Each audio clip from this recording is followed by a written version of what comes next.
ठोकपणाने सांगतो की आता या क्षणाला पंकजाताई मुंडे हे निवडून आलेले आहेत. समाजामध्ये इथं दुबळी निर्माण व्हायला लागली. वास्तविक पाहता माझं मत असं आहे की एक विशेष अधिवेशन सरकारने बोलवलं. आपली जी मागणी होती तर मराठा समाजाची इथं 70% 80% लोक इथं मराठा समाजाचे समाजावर बोललं नाही पाहिजे, पण ती आज बोलायची पाळी आहे म्हणून मी बोलतोय. विशेष अधिवेशन सरकारने अधिवेशन बोलवलं. एक मताने ठराव तिथं पास झाला, विधानसभेतही पास झाला, विधानसभेमध्ये सुद्धा पास झाला. म्हणजे इथले 288 वर्षे 73 या सगळ्यांनी विधान परिषदेचे 73 आणि खालचे 288 या सगळ्या म्हणजे महाराष्ट्रात ज्या 3 लाख लोकांनी निवडून दिलेल्या ह्या सगळ्या सदस्यांनी तो एक मताने ठराव पास केला. काही ते मंडळ देत आम्हाला तुम्ही निवडून दिलंय, आम्ही तुमचं हित पाहणारी मंडळी आहे. आम्ही तिथं काय खरं काय चूक काय बरोबर हे आम्ही तुम्हाला सांगितलं पाहिजे. मराठा समाजामधून मी येतोय. मराठा समाज जर माझा समाज जर कुठं चुकत असला तर त्या समाजाला समजून सांगणं माझं कर्तव्य आहे आणि ते मी सांगणारच. भले किती विरोध झाला मला बरेच जण आपले ते जवळचे सुद्धा म्हणते तुम्ही याच्यावर बोलू नका. काय बोलतोय मी याच्यावर? काय चुकीचं बोलतोय? काय चुकीचं भाषण बसके साहेब तुम्ही आता सांगितलं? काय चुकीचं भाषण केलं मी त्या दिवशी? मी काय म्हणलं सरकारने जे जाहीर आरक्षण दिले ते मागच्या वेळेस काय केलं नव्हतं. मागच्या वेळेस त्याला मागासवर्गीय आयोगाचा जो पॉझिटिव्ह अहवाल आणतो तो नव्हता. आता प्रत्येक मराठा समाजाच्या घरी त्या ठिकाणी शिक्षक गेला. त्या शिक्षकांनी सर्वे केला. हात वर करा कोणाच्या घरी शिक्षक आला होता ते.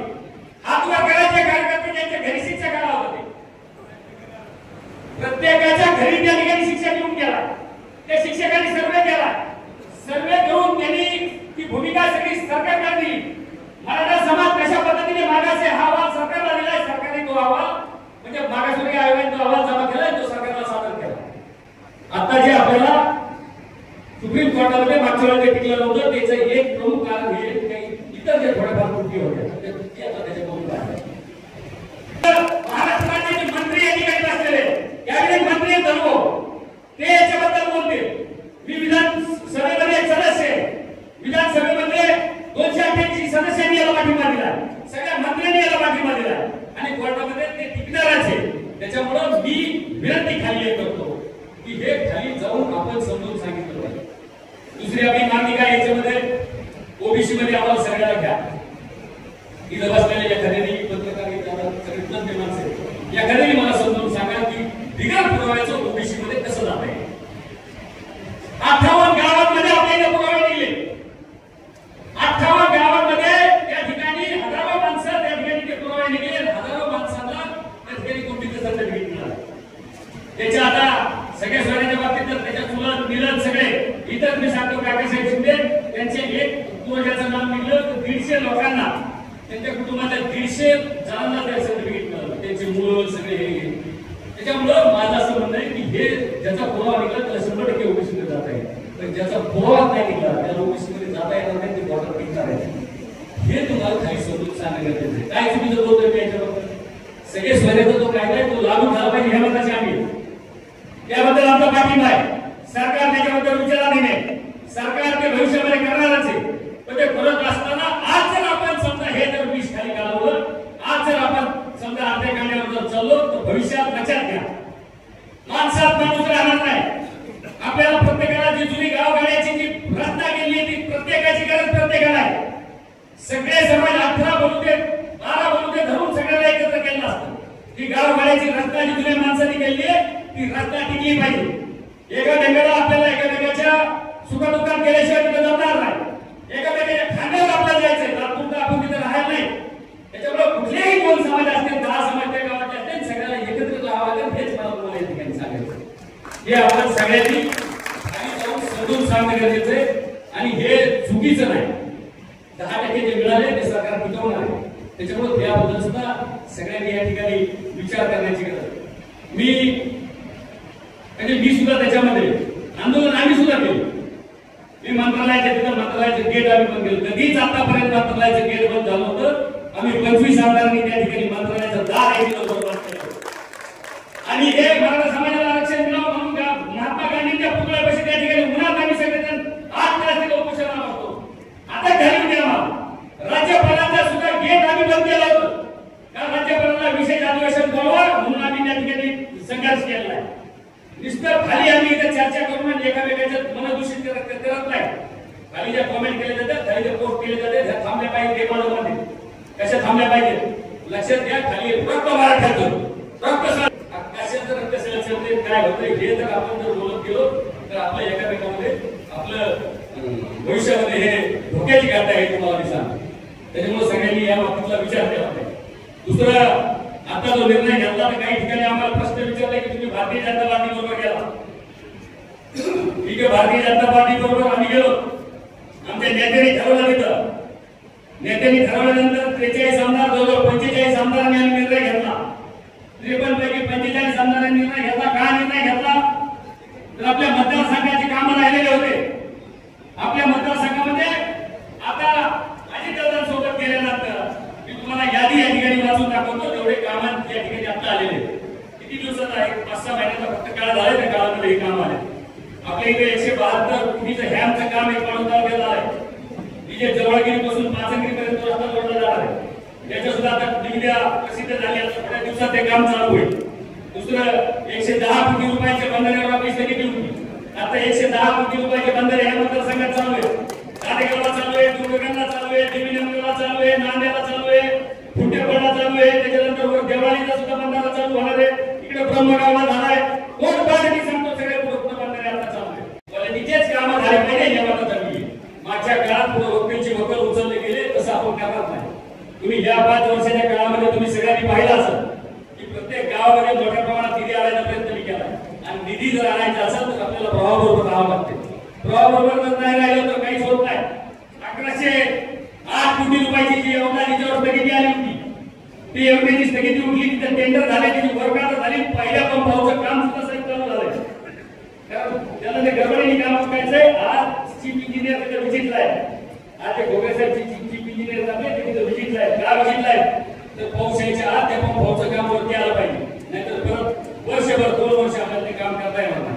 पहिला पंप हाऊस महत्वाचा आहे. त्यामुळे त्याचं काम युद्ध पातळीवर तिथं चालू आहे.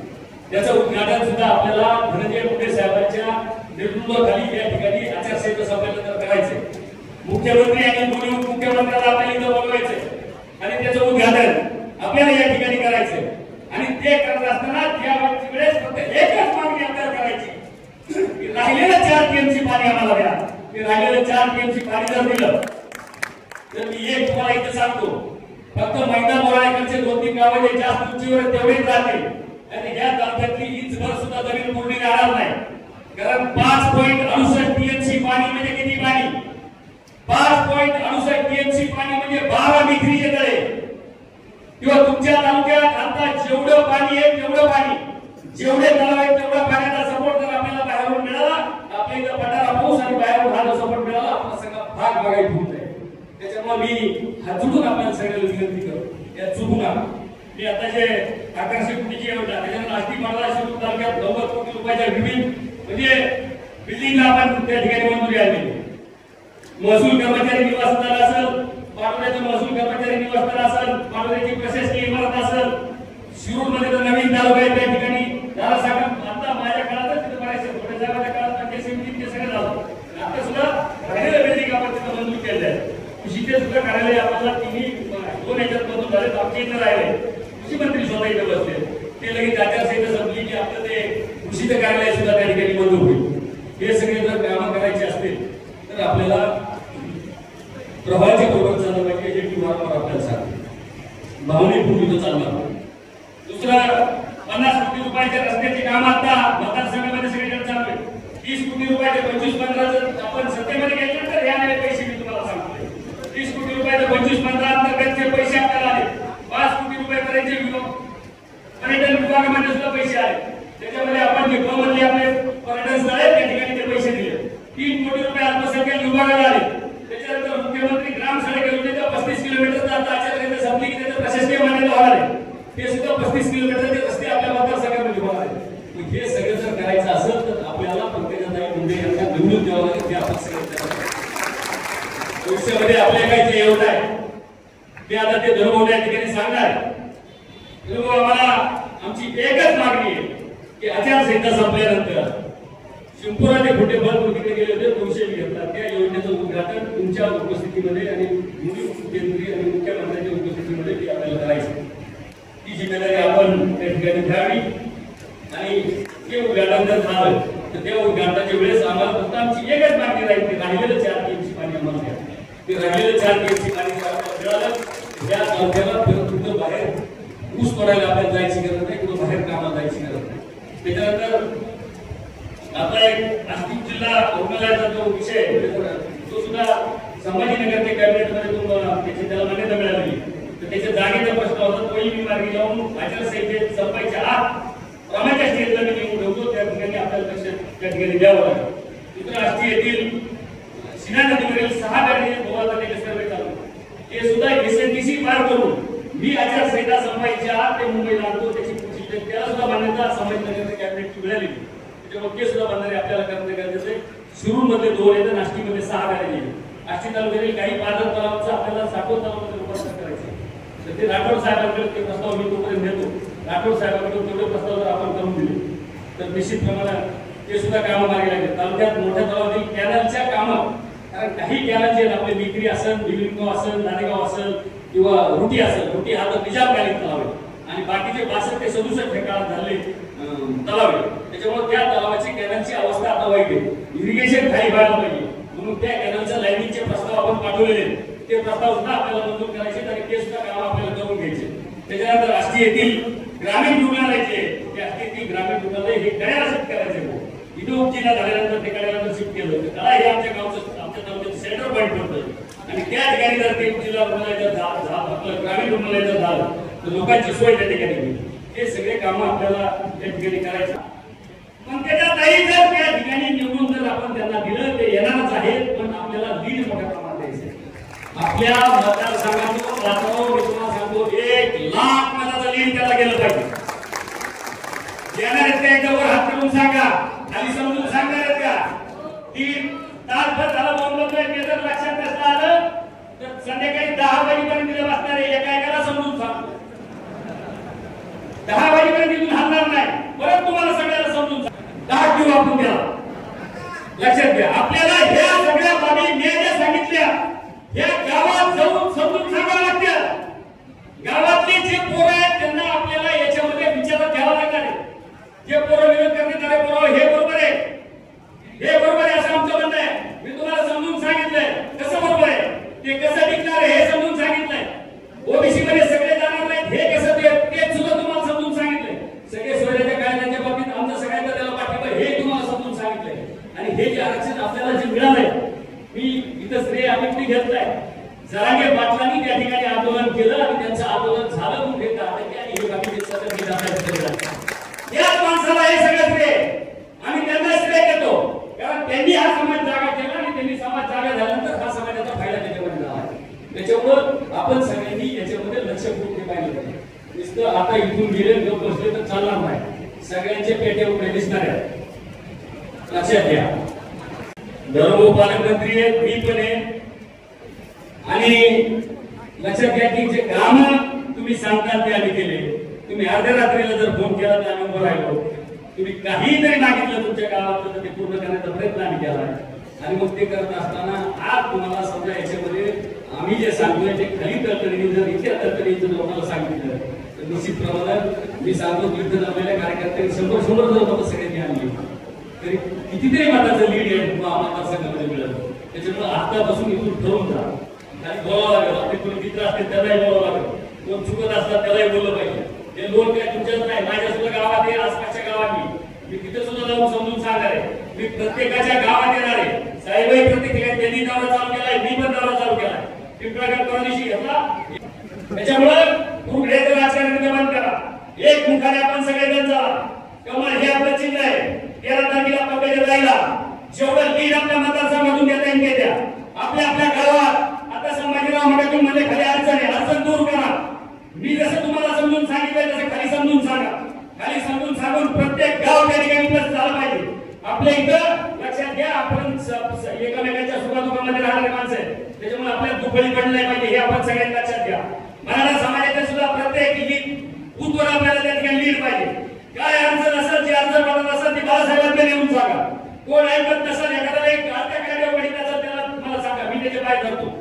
मी त्याच्या पाया पडतो आणि त्याला समजून सांगतो दादा आपल्याला हे करावं लागेल, आपल्या भवितव्यासाठी आपल्या लेकरांसाठी आपल्याला करावं लागेल. भविष्यामध्ये आपल्याला हे जर पाणी आलं आणि आपण जर प्रवाहाबरोबर राहिलो तरच ते आपल्याला होणार आहे. म्हणून हे काही समजून सांगण्यात त्याच्या आपल्या पिढ्याला त्याच्यामध्ये फायदा होईल. त्याच्यामुळे परत एकदा 13 तारखेला पंकजाताई गोपीनाथराव मुंडे आपलं ते स्वप्न जे पूर्वीचं मुंडे साहेबांच्या सोबत आपण इथल्या भूतोच कार्यकर्त्यांनी आपण काम केलं, 80-90% कार्यकर्त्यांनी काम केलं. त्यावेळेस मुंडे साहेब मंत्री झाले, आपण त्यांच्या स्वागतासाठी आपल्या इथं घेण्यात येणारा आपण कार्यक्रम ठेवला होता. तो आनंद आपल्याला घेता आला नाही. तो पंकजाताईच्या रूपाने ते केंद्रीय मंत्री उद्या होणारच आहेत आणि त्या केंद्रीय मंत्री होत असताना तो आनंद परत आपल्याला घेता येईल. आणि सारासारांचं काय आहे, पंकजाताईची त्यांची पुढे तुलनाच होत नाही. ती तुलना आपण लोकांमध्ये समजून सांगितलं पाहिजे. एवढीच मी आपल्याला विनंती करतो. आणि येत्या 13 तारखेला आपण सगळेजण, आपण त्या करणाऱ्याचे नाव कार्यकर्त्याचे, पण आपल्या गावामध्ये लीड आणतात एवढीच अपेक्षा आपल्याकडून व्यक्त करतो आणि फक्त